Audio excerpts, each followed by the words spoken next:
The Garden of Eden is the first location mentioned in the Bible and is the backdrop for one of the most iconic histories of the Bible, the lives of Adam and Eve and their fall from grace.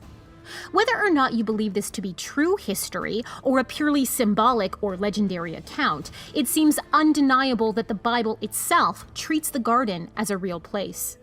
The garden is said to have been located in the land called Eden, which was in the east.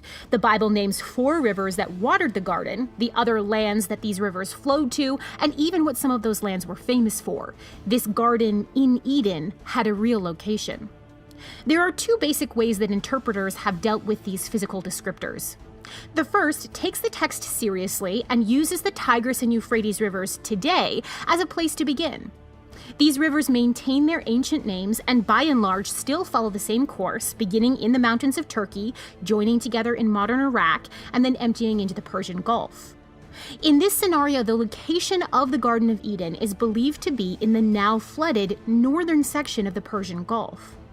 Genesis 2 verse 10 says, "A river watering the garden flowed from Eden. From there, it was separated into 4 headwaters."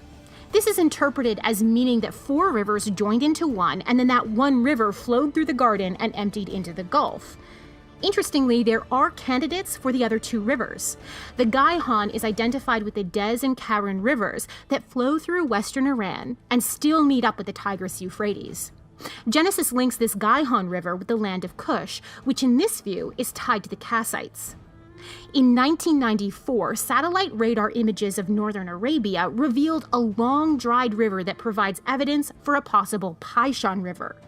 In Genesis, this river Pishon is connected to the land of Havilah and its abundant gold. This dried-up river flowed from western Arabia that had ancient gold connections and may be identifiable as Havilah. It flowed east towards the Tigris and Euphrates, whom it joined, before flowing into the Persian Gulf. The second view also takes the text seriously, but interprets Genesis 2 in light of Noah's flood. If the Bible is accurate and this flood was a global event, then the landscape in which the Garden of Eden existed is no more. There's no real way of telling how much the geography of the world changed.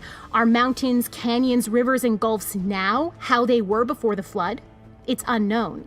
How then does this theory account for the Tigris and Euphrates still existing? The survivors of the flood rebuilt and named their new surroundings after what once was.